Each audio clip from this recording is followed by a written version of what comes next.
So ayan po mga kalingap, mga kabayan, nandito tayo sa gitna po ng bundok, no? Kung saan ay binalikan natin yung nakatira po sa napakalaking bato, no?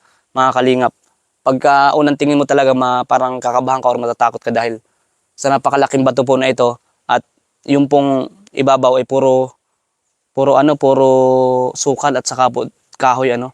So dapat nandito tayo ngayon, bibigyan natin si Kuya ng kahit paano pambili nga niya ng bigas at saka po yung pangkain niya, pang grocery.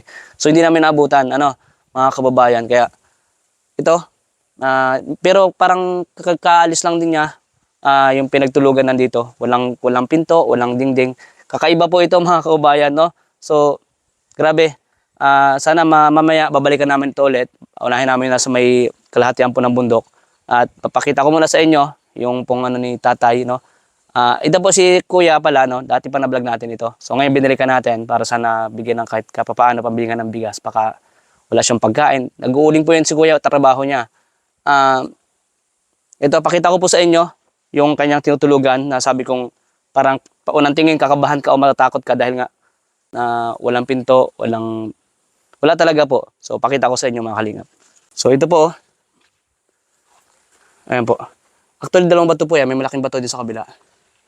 So, ayan mga kalingap po. Tingnan niyo po. Kayo po ba, hindi ba, unang papasok po ba sa isip ninyo kapag napanood nyo ito? Ang kabi ko, nung unang makita ko po ito, nag-worry ako dahil nga po, baka pagkatulog mo, may katabi ka ng sawa, ano? Ayan, dito po si Kuya natutulog lang, oh. Ayan, dyan po siya nagluluto. Ayan si Kuya po, ayan, dito siya nagluluto, oh. Baka nasa ilalim si Kuya? Wala. So, ayan po. O, ayan po, nagluluto si Kuya. Dito po sa gitna ng bundok, ayan, may mga katol din siya, oh. Lighter.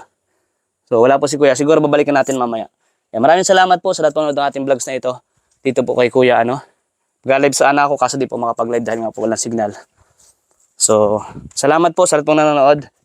Kasama ko pa pala ko yung Kuya ko po ano, sa cameraman natin. Sige Kuya, tara Kuya. So ito po yung sabi ko sa inyo, yung ibabaw ng bato. Nakakatakot lang kasi ano yan. Pag inikot po natin ito, oh, tingnan nyo po. Oh. Yan po yung paikot, oh. Puro sukal, puro kahoy po. Taas po yan. Nakakalingap. So, dito po siya nag-uuling, oh, may mga kahoy. Ayan, oh. So, wala lang po si Kuya talaga ngayon. So, ito po, oh, ayan. Yan po yung malaking bato. Ano? Doon po sa kabila nakatira si Kuya. And, nakita nyo po yon. Ayan po tayo sa may puno na po na bundok. Ayan, mga kalingap. So, ayan po. Salamat po sa inyong lahat, no? Salamat po sa lahat po ng nanonood ng ating vlogs ngayon.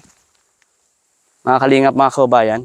Thank you po, no? Sa lahat po ng nanonood. And siyempre, huwag kalimutan po mag-follow, mag-likes po.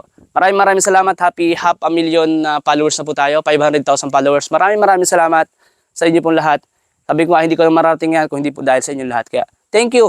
And huwag kalimutan mag-search po ng ating mga video upload. Kagaya po nito, pag may balikan natin, magabot tayo sa kanya ng blessings, no? God bless. Love you all. Bye-bye po.